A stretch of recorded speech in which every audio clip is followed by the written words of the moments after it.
आज मुझे अत्यंत खुशी है इस बात की कि हमारे पारिवारिक सदस्य, मेरे पुराने साथी, संघर्ष के साथी भाई जतिन, जो पार्टी के साथ तो लंबे समय से जुड़े ही रहे,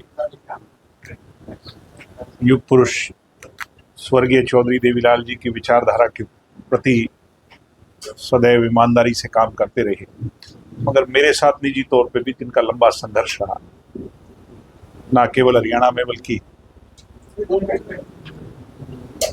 छात्र संघ की लड़ाई के लिए बहुत लंबा संघर्ष इन्होंने, चाहे पंजाब विश्वविद्यालय में हो, दिल्ली विश्वविद्यालय में हो, और राजस्थान में भी जो पार्टी की नींव को मजबूत करने की बात आई तो लंबे समय तक मेरे साथ इन्होंने काम किया।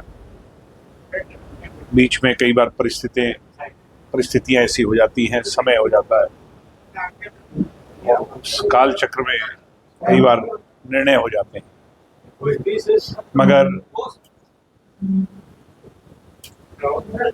संगठन और पार्टी के प्रति सदैव उनकी भावना रही, मेरे टच में रहे। सब चीजें समय के साथ दुरुस्त भी हो जाती हैं। आज मुझे इस बात की खुशी है कि जहां एक तरफ नए लोग पार्टी से जुड़ रहे हैं, वहीं वो लोग जो पार्टी का बोझ उठा करके पार्टी को निरंतर मजबूती देते थे, वो कहीं भूल चूक से इधर उधर चले गए। वो लोग आज पार्टी की तरफ उसी विश्वास से दोबारा देख रहे हैं, पार्टी को मजबूत करने के लिए, चौधरी देवीलाल जी की विचारधारा को मजबूत करने के लिए काम करना चाहते हैं। उसी कड़ी में भाई जतिन ने आज फिर से जेजेपी में आने का मन बनाया। मैं मेरी तरफ से नहीं, डॉक्टर अजय सिंह चौटाला जी और पूरे जेजेपी परिवार की तरफ से इनका तहे दिल से स्वागत करता हूं। और जैसे आप पहले जिम्मेवारी को निभाते आए, उसको और तीव्रता से और मजबूती से अब आगे आपने निभाना है। जीवन में हमने भी कम उम्र में उतार चढ़ाव सब देख लिए, सीखा है। राजनीति के अंदर हर क्षण सीख देता है, एक्सपीरियंस से ही सीख आती है। मुझे उम्मीद है कि अब आप मजबूती से, निष्ठा से जेजेपी को आगे बढ़ाओगे। पूर्व जिला अध्यक्ष अल्पसंख्यक सेल प्रकोष्ठ के फतेह खान जी, ये भी हमारे पुराने पारिवारिक सदस्य हैं, पार्टी में आज फिर शामिल हुए हैं। पूर्व कर्मचारी हवा सिंह ढाका जी, पूर्व हमारे जिला के महासचिव शेर सिंह जी, जग रोशन जी, मेरा छोटा भाई जतिन, अपने सचिन, शिवनेर जी, रोमिल जी, कपिल अरोड़ा जी जो पूर्व शहरी प्रधान थे टोहाना के, अंकित जी, जगदीप खान जी उर्फ लवली, रोहताश नैन जी, रवि बिश्नोई जी, रामनिवास जानी जी, जितेंद्र दलाल जी, विक्रम जी, कुलदीप खान जी, विकी सिहाग जी, सुमित गिल जी, पवन जी, सचिन बेनीवाल जी, अजय जी, सागर जी, नीतू जी, महेंद्र जी, बलजीत जी, ओम प्रकाश जी गोदारा जो पूर्व जिला महासचिव फतेहाबाद के रहे, और सभी पूरा परिवार, आज सैकड़ों परिवार फिर से पार्टी के साथ मुख्य धारा में सम्मिलित होकर के अपने इस हवन यज्ञ को इसमें आहुति डालकर मजबूत बनाएंगे, पार्टी को मजबूत बनाएंगे। जैसा मैंने कहा कि कई बार हालात परिस्थितियों में कुछ निर्णय हो जाते हैं, मगर अपना घर ही होता है, अपना परिवार ही होता है। और आज अपना परिवार समझ करके आप सब लोग वापस आए हो।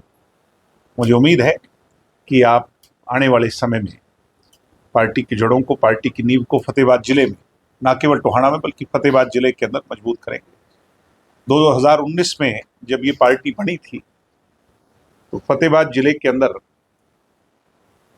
एक सीट हम जीते थे, टोहाना की सीट, अच्छे मार्जिन से जीते थे। दूसरी सीट फतेहाबाद की सीट जो थी, हम थोड़े ही मार्जिन से हार गए थे। और रतिया में भी जेजेपी को बहुत अच्छे वोट मिले थे। मुझे उम्मीद है कि आने वाले समय में हम सभी उन परिवारों को और साथियों को पुनः पार्टी से जोड़ने का काम करेंगे, उस मिशन को और मजबूत करेंगे। और 29 की लड़ाई में परिसीमन हो या ना हो, हमारा निशाना यही रहेगा, सोच यही रहेगी कि कैसे किसान हार्टलैंड की इस फतेहाबाद को हम जेजेपी के साथ जोड़कर तीनों सीटें या भविष्य में अगर सीटें बढ़े भी तो ये जननायक जनता पार्टी के पक्ष में हमें लाना है। और आपने देखा है, अब कहने को कोई कुछ भी कहे, जो डेवलपमेंट, जो विकास कार्य ना केवल टोहाना में बल्कि फतेहाबाद जिले के अंदर पूर्व उप मुख्यमंत्री दुष्यंत चौटाला जी के कर कमलों से हुए, उनकी कलम से हुए, वो ना तो इतिहास में इससे पहले हुए और आज की सरकार के अंदर भी वो नहीं हो रहे हैं। चाहे बात पानी की हो, चाहे बिजली की हो, चाहे डेवलपमेंट की हो, चाहे रोजगार की हो, हर तरीके से पूरा क्षेत्र त्रस्त है। कांग्रेस पर जहां विश्वास कर करके टोहाना और फतेहाबाद की सीट और शायद रतिया की सीट भी, तीनों ही सीट कांग्रेस को दी। कांग्रेस हरियाणा प्रदेश की 2.5 करोड़ आबादी का विश्वास खो चुकी है। विधानसभा सत्र चलने के बावजूद कांग्रेस पार्टी अपना नेता प्रतिपक्ष तय नहीं कर पाई। इस प्रदेश के अंदर 2 मुख्य पद है, मुख्यमंत्री का और विरोध के पक्ष का, विपक्ष के नेता का। अचंभा होता है, हैरानी होती है कि चलो हमें तो खामियाजा इस बात का भुगतना पड़ा कांग्रेस के दुष्प्रचार का, मगर जिन पर लोगों ने विश्वास कर करके उन्हें एमएलए जिता करके दिए, सत्ता में आना और ना आना ये 2 अलग पहलू हैं, मगर वो अपनी भूमिका को कम से कम पहले दिन से निभाएं। आज मुझे अचंभा होता है कि इसीलिए जो साथी कांग्रेस में गए थे, चंद महीनों में ही उनका विश्वास कांग्रेस से उठ गया। जब कार्यकर्ता का ही विश्वास उठ रहा है तो जनता का विश्वास तो पहले ही उठ चुका है। कंप्लीट कर तो मुख्य भविष्य के अंदर वैकल्पिक तौर पर अगर कोई दल अगले 30-40 साल प्रदेश को मजबूत नेतृत्व दे सकता है और उसमें युवा पोटेंशियल है, समझदार लोग हैं, पढ़ा लिखा नेतृत्व है, तो वो जननायक जनता पार्टी है, दुष्यंत चौटाला है। और हमें उम्मीद है कि धीरे धीरे हम सब लोगों को उन्हें जोड़ करके पार्टी को मजबूत बना लेंगे। हाँ, जैसा मैं कह रहा था कि अपनी खामियों से हम भी सीखते हैं दिन प्रतिदिन, और सीख के उन्हें दुरुस्त करेंगे। जो कमियां हमारे से रही 4.25 साल में, उसको आगे दुरुस्त करेंगे। तो फिर से जतिन का, सभी साथियों का, मेरे जितने सारे साथी आज पार्टी में शामिल हुए, बड़े बुजुर्ग हैं, सबका दिल खोल के स्वागत और पूरा सवाया करके मान सकते हैं। तो कारण तो एक ही रहा कि जो किसानी आंदोलन प्रदेश के अंदर चला, क्योंकि हम सब कृषि जगत से जुड़े हुए लोग हैं, उसके अंदर कांग्रेस का प्रोपेगेंडा हमारे खिलाफ ज्यादा काम कर गया। जबकि दुष्यंत चौटाला के जो 10 विधायक थे, उनके हाथ में उस कानून को लेकर के बदलाव करना असंभव था। कुछ लोग इस बात को मानते थे कि दुष्यंत जी अगर इस्तीफा दे दें तो बीजेपी की सरकार गिर जाएगी। अपितु दुष्यंत जी के चले जाने के बाद भी बीजेपी की सरकार नहीं गिरी, 6 महीने तंदुरुस्ती से चली। और अचंभा इस बात का है कि वो सब लोग तब तक ही काम कर रहे थे जब तक दुष्यंत चौटाला उस कुर्सी पर थे। उसके बाद ना तो आंदोलन रहा, ना वो नेता रहे, ना वो मुद्दा रहा। तो बीजेपी के साथ रहने का हमें बहुत खामियाजा भुगतना पड़ा, इस बात को हम स्वीकारते हैं। मगर समय की नजाकत ये थी कि 10 विधायक आने पे हम अपनी बलबूते पर सरकार नहीं बना सकते थे।